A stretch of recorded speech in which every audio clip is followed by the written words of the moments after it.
So, I don't really know if I just got scammed or not. Please just be legit. Please just work out.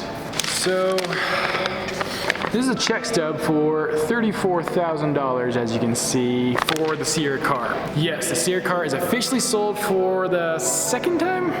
Let me explain. So I'm sure you remember the previous videos a few months back that was titled something like Sierra car number 2 officially sold, or whatever it was called. Essentially it was a video of having sold the last Sierra car that I had in my ownership, okay? So we had both cars sold. So I had a buyer who we're gonna refer to as buyer number 1 actually sent me a $1,000 deposit to hold the car, okay? This guy was from out of state, found me on Instagram, he said he wanted to buy the car. I thought it was a done deal, okay? He sent me $1,000 and then ghosted me. So I feel like I'm the one that kind of benefited from that weird interaction, but dude just stopped responding. I followed up with him multiple times saying, hey dude, you gonna come get your car? You sent me $1,000, like I'm holding your deposit. It's been, at first it was like a few weeks, then it's been a few months, and I was like, dude, where are you at? Do you want the car or not? He said, yeah, I should probably make a trip out there. I was like, yeah, you should. Then once again, crickets, and forgive the noise in the background, my neighbors are cutting something. So I followed up with him one more time saying, hey dude, I really need you to figure out when you're coming to get the car. I need you to make the trips. I need to get this thing sold. If you don't come pick it up soon, I'm gonna sell it to someone else. Crickets. The dude ghosted me, just disappeared off the face of the earth. I mean, I saw him making Instagram story posts still, so he's very much alive, but so basically just a free $1,000 to me. So fast forward to buyer number 2, who actually pulled the trigger. I posted the Sierra car on some awesome website a friend of mine told me about, found a buyer within like 12 hours, which then led me to this moment where I'm kind of panicking as to whether or not I just fell victim to a scam. I don't know. I should be fine. I think I'm okay, but let me tell you the story. So I had this buyer from California from this website commit to buying the Sierra car. He also sent me a deposit, another $1,000. Just rolled up today, looked at the car, checked it out, took it for a test run. Here's a picture of him loading the car in his trailer. Then he handed me a cashier's check, which was what the stub I just showed you was for.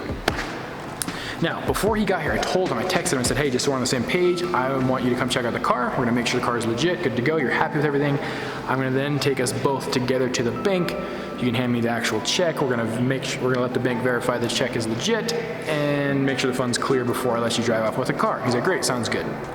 Did that happen when he got here? No, it sure didn't. What happened was after he test drove the car and made sure it was good to go, he tells me, he goes, hey, here's the check.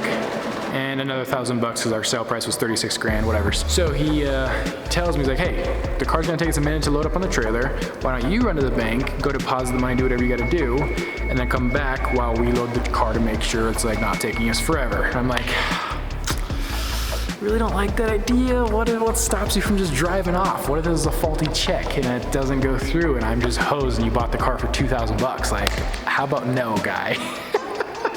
Did I hold firm to my guns? No, I just was like, okay, fine. I guess I'll trust you. I don't know why, but I'll do it.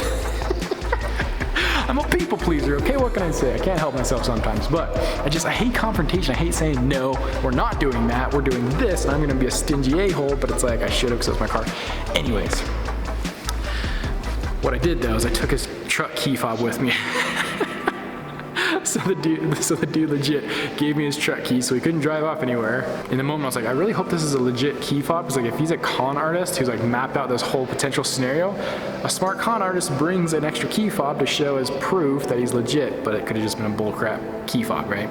So I'm like painting this whole picture in my head of like, I don't know if this is gonna work in my favor or not, but we're just gonna wing it and hope it all works out. So, get in my car with his key fob and the check, rush to my bank, go deposit the funds, come back, watch the guy take off with the Sierra car on the trailer, and I'm just now praying to baby Jesus that the funds clear in the next 24 hours. We're kind of in this gray area where I'm just like, oh God, please just clear, because I just found out. Turns out you can actually reverse a cashier's check before the funds clear. I didn't know that. I kind of thought a cashier's check was as good as cash. That's what you always hear, right?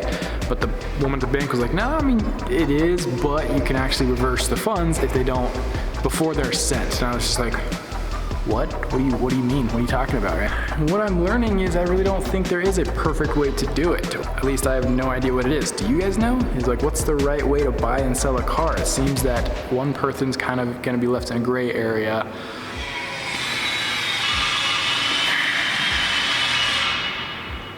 Before they're given verification that they have a legit car or they have the money for the car. So how do you buy or sell a car? So I just get to anxiously sit here waiting to see if I legit sold my car for a good number of $36,000 or a crappy number of $2,000. I mean, even if I did get scammed, I guess it's not so bad. You know, I was only gonna use that money to then go buy another car, which is for the channel, which is like the only thing I have to produce content with, which is what I'm trying to do to make you guys like the channel and subscribe and press like and get more views to then get more funds to then build better cars and make street cars into race cars, hence the Operation Race Car. And yeah, it's not that big of a deal, you know? I don't really need the money, I guess.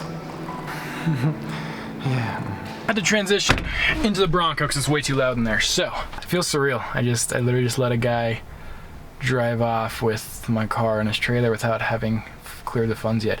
What's the right way to sell a car? Do any of you guys know? Like, it seems like someone's always gonna be kind of taking a leap of faith. Either the seller ships his car or lets someone take it before the funds are cleared, or the buyer sends funds before he has the car in his possession.